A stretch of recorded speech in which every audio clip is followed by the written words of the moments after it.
Hey guys, Dave here with a look at Spider-Man running on PlayStation 4 Pro, and joining me to discuss the game is John Linneman. Hey Dave, how's it going today? Yeah, not bad. So you've been to E3 and you've actually seen Spider-Man running real-time on PS4 Pro. So what did you think? So yeah, Sony actually had a behind closed doors presentation for the game, but honestly they didn't show much more than what we saw at the press conference. But this time I did actually see the game played live in front of me on a PS4 Pro hooked up to, I think it was a Sony ZD9 television, so it's one of Sony's highest end HDR capable displays. And of course Spider-Man was shown running with HDR enabled using the pseudo 4K mode that they have going on here. What have you found about that, Dave? Right, from what I understand, the game's using temporal injection, which is the same sort of technique that Insomniac also use in Ratchet & Clank in order to sort of simulate a true 4K image. And looking at the footage I have here, I kind of think it holds up quite well. You know, edges appear quite sharp, and unless you really go up close, then I reckon it's probably going to hold up quite nicely in terms of simulating 4K when you're viewing it on a TV screen from, say, a couple of feet away. That's an interesting word to use, simulating 4K. But you're right, in reality, when you're watching the game from a normal viewing distance, even on a large TV, it does look quite good, because I think as we saw with Ratchet & Clank before it, Insomniac's kind of going for more of a pre-rendered CGI look. So aliasing is kept to an absolute minimum, and you sort of have a soft but very smooth image, would you say? Yeah, I'd agree with that. I guess it's one of those types of presentations where as you're not looking at absolute sharpness, then the difference between the 4K and the 4K sort of image is going to be pretty close, I guess. Yeah, for sure. And then I think the other important element here is that the game relies heavily on motion blur, and I think it's actually some of the best I've seen, with tons of samples. We've seen similar effects in Sunset Overdrive and Ratchet & Clank before it, I suppose, but it really works well here. When you combine that with the high enough resolution, everything just looks extremely natural to the point where you really could kind of confuse it for pre-rendered CGI at points, I feel. Yeah, it definitely has that kind of look about it, particularly with regards to sort of like the materials on the characters and environments. They look very natural, and I think that's one of the big things they've taken away from the rendering from Ratchet & Clank and put that into Spider-Man. It definitely has a sort of a tangible kind of real-world feel to the way this looks. Yeah, it does, even though, it does kind of still have sort of that hyper-realistic look to it, but there is certainly a touch of realism there that I really appreciate. And then of course the environments themselves are quite towering in terms of size and scale. And I guess we don't know enough about the progression of the game. I presume that it's going to be open world, but they wouldn't actually confirm it one way or the other. But what we can say is that the levels, well, there's the story-based levels like you see here in this demo, which appear to be, tightly crafted so that you hit all the story beats as you go along, and maybe it's a bit similar to the Arkham games in that regard. We'll have to wait and see. But either way, there's like a stability in the image, not just in terms of image quality, but we also kind of notice that, things like distant objects, there's not a lot of visible pop in. The shadows are extremely stable and sharp, and it's just a very temporally stable game all around, I think.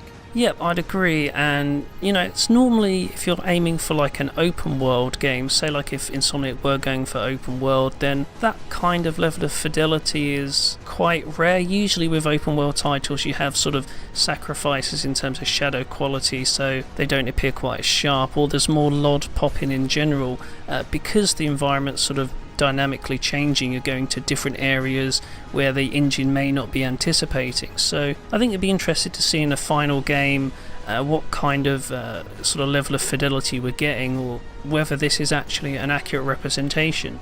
Yeah, I agree, because they've been working on sort of an open world engine for a while now with Sunset Overdrive years before, but if you recall that game, while it did look absolutely beautiful at the time, there was a lot of visible pop-in in that world. So if they're able to pull off a similarly large city and eliminate pop-in, I'll be very impressed. And then beyond that, I think the animation really deserves sort of a highlight here, because they're using just excellent sort of animation blending as well as animation layering, which, you typically would see in Naughty Dog games and a lot of other high-end titles. And here, Spider-Man is a very active character. He's hopping all over the environment, jumping, fighting, the kind of stuff that you would see in a superhero game, but it's a big step up, I think, from like the Arkham games even and other superhero titles. And it looks very, very natural here, especially combined with the motion blur. What do you think about that?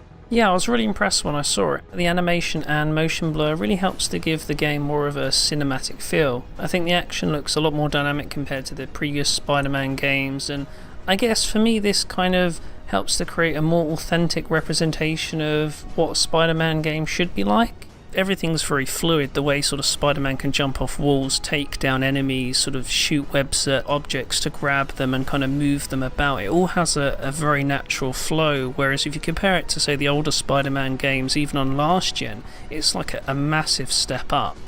And that's, thinking of with the animation there was actually a number of QTE sequences in here, as well as very tightly scripted sequences. And so I actually did ask them about that, and I was told that, like, say, for instance, the helicopter chase sequence, it's more dynamic than it seems. They sort of set it up so that the window is very close to make the demo exciting, but you can fall back a ways from the chopper and still succeed. You can take multiple routes through the city.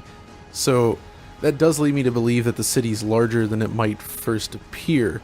And then also with the QuickTime events, it sounds like you can actually fail them, and the game will keep going to a degree, so it's not like a miss the button press and it's game over screen kind of thing either, so that's good.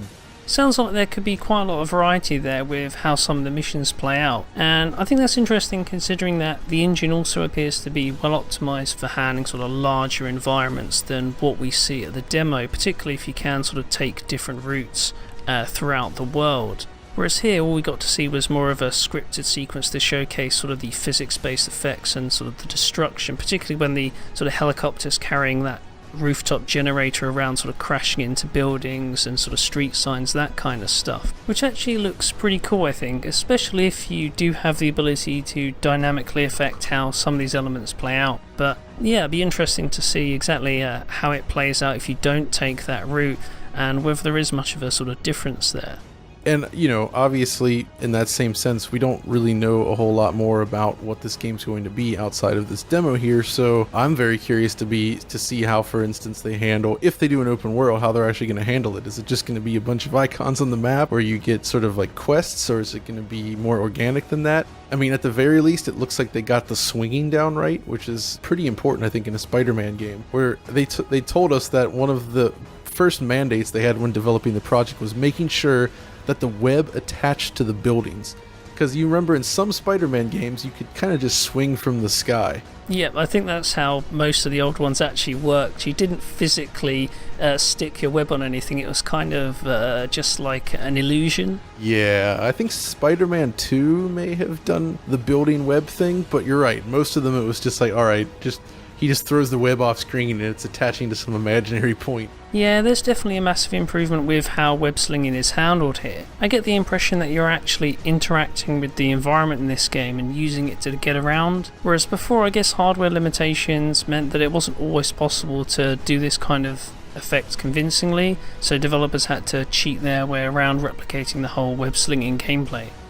One of the things actually I was curious about is performance. Obviously the video feed I have here I can't really use for performance analysis. How well was it running? I know it's targeting 30 frames per second. Did you notice any drops, or was it pretty smooth throughout? It seemed mostly very smooth to me. I do recall there being maybe a couple little drops when the giant generator crashes down through the building and you sort of run through the exploding office, That scene maybe dropped a few frames, but in general it was very stable, which again, that's kind of been something Insomniac's been really good at this generation with hitting their frame rate targets. So I'm not too concerned about performance, to be honest. I think it'll run quite well. Ah, good stuff. Was there anything else that stood out for you during the demo? I thought that some of the physics-based actions with the environmental objects was pretty cool. There was one small detail that caught me. I could see some of the cloth on Spider-Man's costume moving as he swung through the air, which I thought was cool. But really, I think that's kind of about it, because, this is obviously still just a limited demo. The game's not out for a while, but it was good to get a first look at the game, see it running live on real hardware, and, well, it's cool to see what Insomniac envisions for the future of Spider-Man. But I suppose with that, we should probably leave it there, and we will most definitely be revisiting the game in the future, hopefully when it releases. But I think that's about it for now. What do you think, Dave? Yeah, I think the game's looking good so far, and I'm looking forward to seeing how the final release turns out. But anyway, yeah, let's leave it there for now. Thanks for joining me, John. Thanks for having me, Dave.